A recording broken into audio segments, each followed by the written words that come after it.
Bonsoir à tous et merci de toujours vous informer sur RTI2. Au sommaire de l'actualité, des espaces d'échange d'idées, communément appelés le grain, sont de plus en plus fréquentés par les populations. Des espaces à découvrir dans ce temps d'information. Et puis hors de nos frontières au Mali, le gouvernement a demandé le départ de l'ambassadrice de Suède à Bamako sous 72 heures. Encore merci à vous d'être des nôtres pour le temps d'information sur RTI2. Le grain est un lieu de rencontre, de distraction, d'échange d'idées des jeunes de même génération et même des adultes.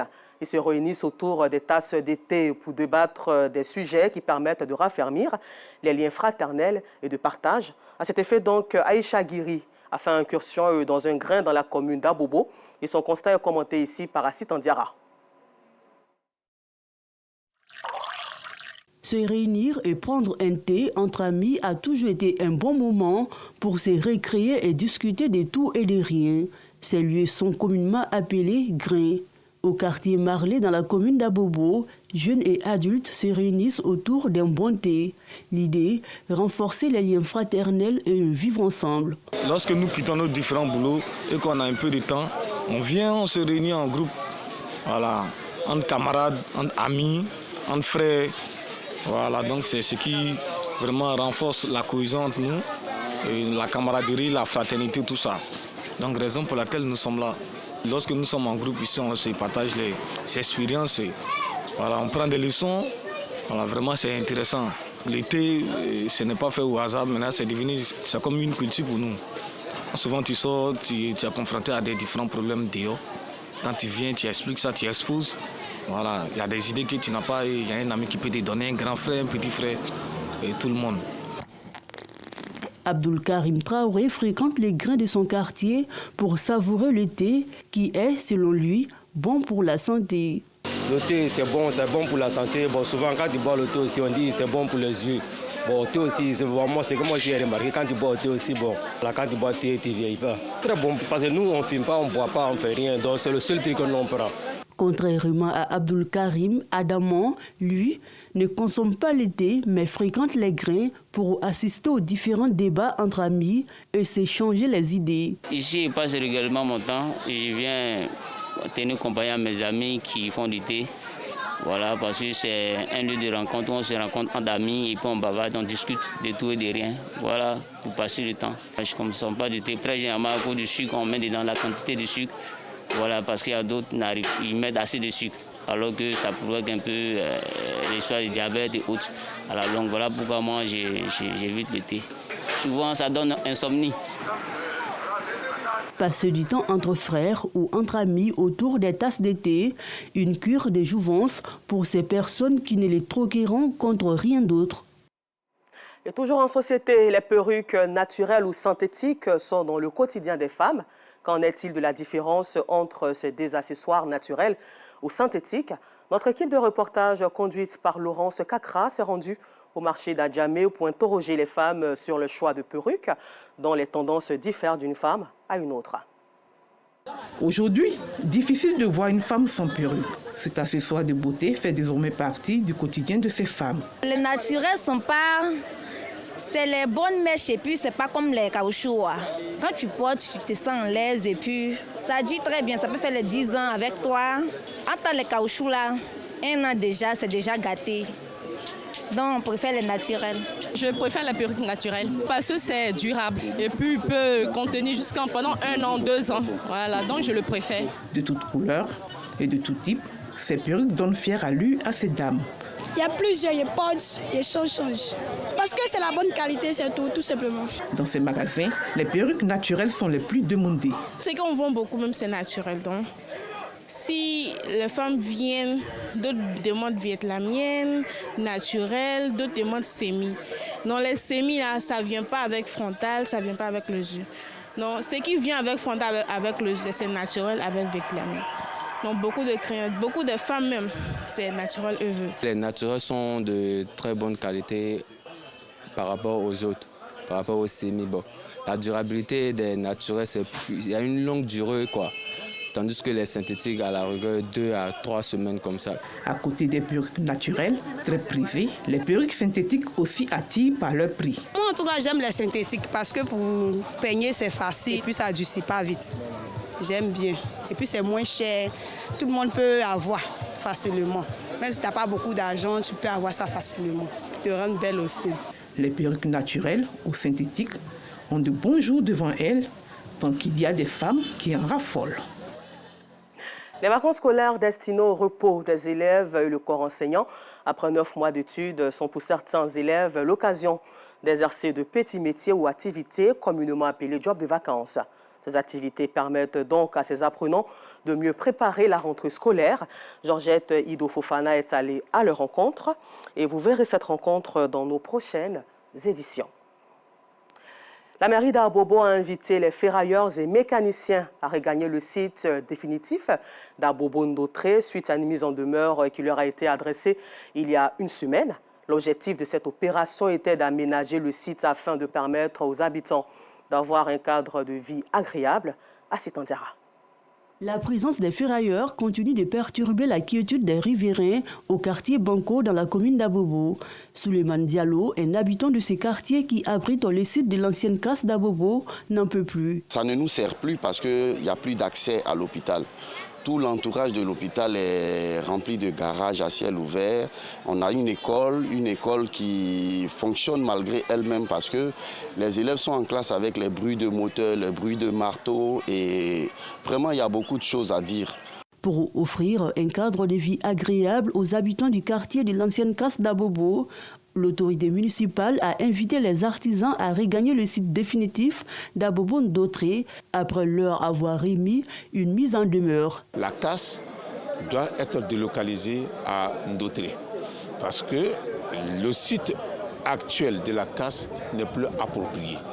Nous sommes au cœur de la ville d'Abobo et nous ne pouvons pas accepter que la casse existe toujours au cœur de notre belle commune. Le site actuel représente un désordre urbain et que nous ne pouvons pas l'accepter. Il faut que les artisans s'arment de courage pour aller récupérer leur place à Ndotré. Nous allons parler avec le ministère pour faciliter leur retour sur le site qui leur a été dédié. À l'issue de la rencontre, ferrailleurs et mécaniciens promettent de respecter la décision de l'autorité. Après plusieurs négociations avec la mairie, je pense que c'est un dernier ultimatum qui nous a été donné. Mais je voudrais aussi profiter de l'occasion pour dire à mes camarades ferrailleurs qui disposent déjà des magasins en Ndotré d'aller immédiatement les occuper afin que ce site d'Abobo Anado soit désengorgé. Et à la suite de cela, comme a dit M. le maire, de façon progressive, on pourra aller installer les autres qui sont en attente. Par ailleurs, les occupants du site de l'ancienne casse d'Abobo sollicitent l'intervention de l'autorité communale pour leur faciliter l'accès au nouveau site d'Ndotré. Une doléance prise en compte par l'autorité. À présent, retour sur la célébration de l'an 64 de l'indépendance de la Côte d'Ivoire à Dania avec Non Sangaré. Parée des couleurs nationales, la célébration de l'an 64 de l'accession de la Côte d'Ivoire à la souveraineté nationale et internationale a été festive et conviviale à Dania, sous-préfecture située à 75 km de Vavois, chef-lieu de département. Dans son adresse aux populations, le sous-préfet Dorothée Gaoudi a évoqué la nécessité de préserver les acquis de la cohésion sociale en les invitant à éviter les conflits liés au foncier. Chers parents, la terre ne se vend pas sans titre foncier. La terre reste la propriété de l'État. C'est pourquoi je voudrais exhorter les détenteurs des droits coutumiers à impérativement consolider leurs droits réels sur les terres dont ils se réclament propriétaires en se faisant établir de façon légale des immatriculations.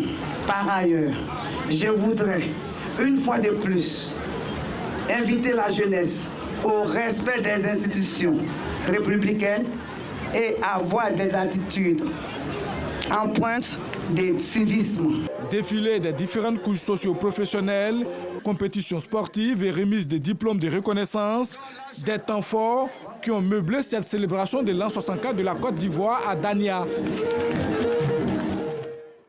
Théodore Zouzoulou était témoin de cette célébration à Zaguetia, dans la région de la Maraoué.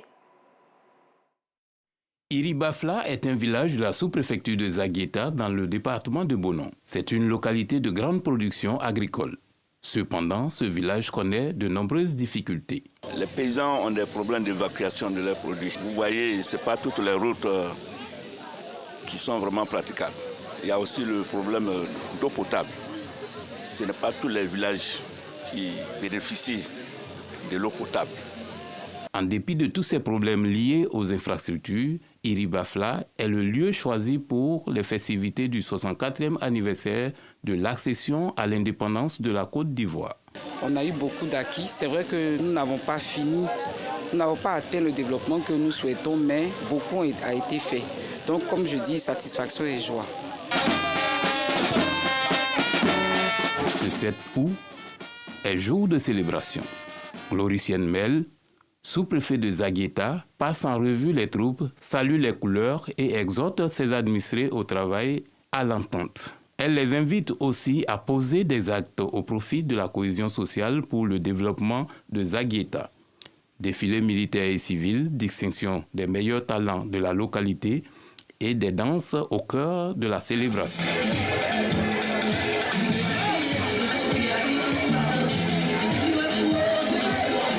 Dans un lieu du village, des femmes s'attellent à concocter des mets pour tous les invités. Un moment à Iribafla apprécié de tous. Je suis vraiment contente de tout ce que j'ai vu et j'ai vécu. Nous faisons l'indépendance tournante pour permettre l'implication de tous les villages. C'est l'objectif que nous recherchons. Et puis créer aussi une saine émulation entre les villages. Une journée importante également pour ces enfants qui accueillent le sous-préfet à sa résidence à Bonon. Et nous en parlions tout à l'heure, les vacances scolaires destinées au repos des élèves et le corps enseignant après 9 mois d'études sont pour certains élèves l'occasion d'exercer de petits métiers ou activités communément appelées job de vacances. Ces activités permettent donc à ces apprenants de mieux préparer la rentrée scolaire. Georgette Ido Fofana est allée à leur rencontre. Mohamed, élève en classe de première, s'improvise vendeur ambulant pendant ses vacances scolaires. C'est ici, dans la commune d'Adjamé, qu'il écoule ses produits après avoir parcouru plusieurs kilomètres en provenance de son lieu de résidence, la commune de Koumassi.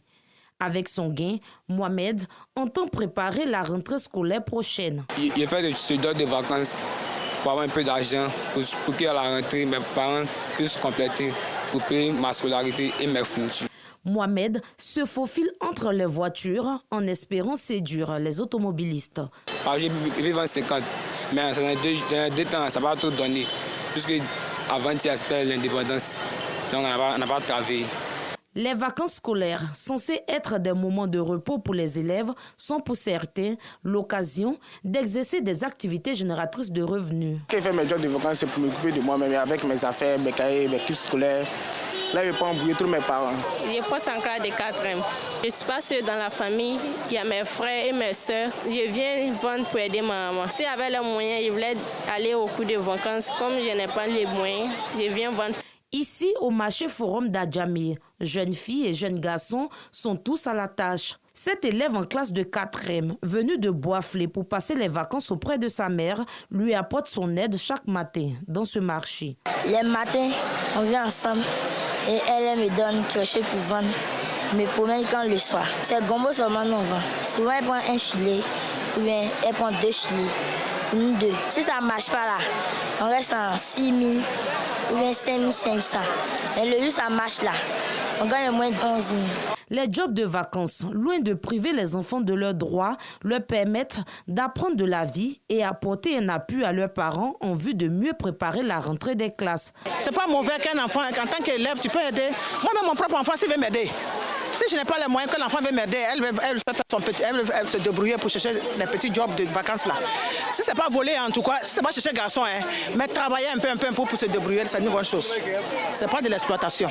En attendant la rentrée des classes prévue pour le mois prochain, ces élèves continuent à se faire de l'argent pour améliorer leurs conditions de vie, mais souvent en violation de la loi sur le travail des enfants.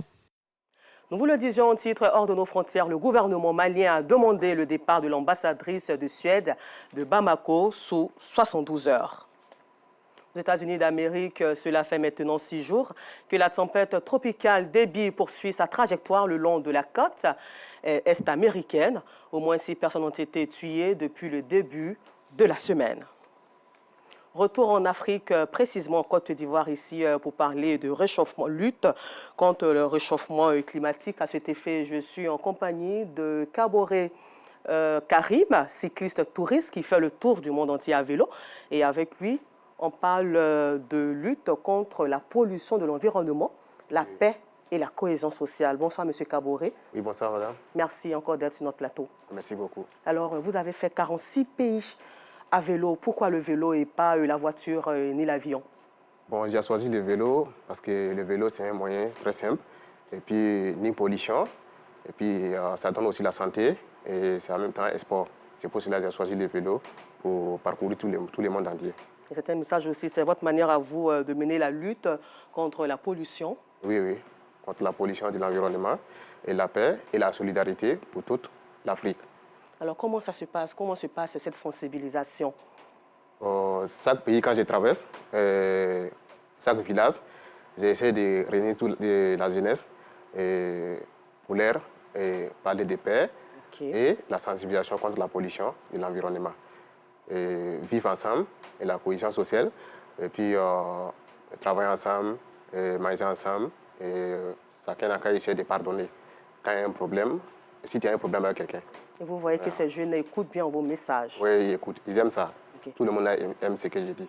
Voyager à vélo, ce n'est pas du tout facile. Comment est-ce que ça se passe? Comment vous faites avec, dans les différentes frontières, aux différentes frontières, comment ça se passe? Bon, ce n'est pas facile au niveau des visas. C'est pas facile. C'est les visas qui me fatiguent. Parce qu'il y a des pays, pour rentrer, pour gagner le visa pour pouvoir rentrer ces pays, ce n'est pas facile. Souvent, j'arrive à la frontière et on me fait retourner d'aller prendre le visa. Quand j'y arrive, je demande le visa. Pour gagner le visa, même là, souvent, ça peut prendre 1 mois, 8 jours, 1 mois, 4 jours, pour pouvoir gagner le visa pour continuer. C'est ça qui me fatigue. Donc, Kaboré Karim, qu'est-ce que vous souhaitez? Bon, moi, je demande à toutes les autorités de la Côte d'Ivoire qu'à me soutenir pour que je puisse terminer tous les 54 États de l'Afrique. Voilà, pour ça, pour sensibiliser. Pour sensibiliser. Voilà. Et puis, actuellement, j'ai parcouru 46 pays. Voilà. Donc, par exemple, si vous pouvez les citer un peu. Bon, j'ai commencé au Maroc le 15 avril 2022. Maroc, Mauritanie, Sénégal, Gambie, Guinée-Bissau, Cap-Vert, Guinée-Conakry, Sierra Leone, Libéria, Mali, Burkina, Niger, Côte d'Ivoire, Ghana, Togo.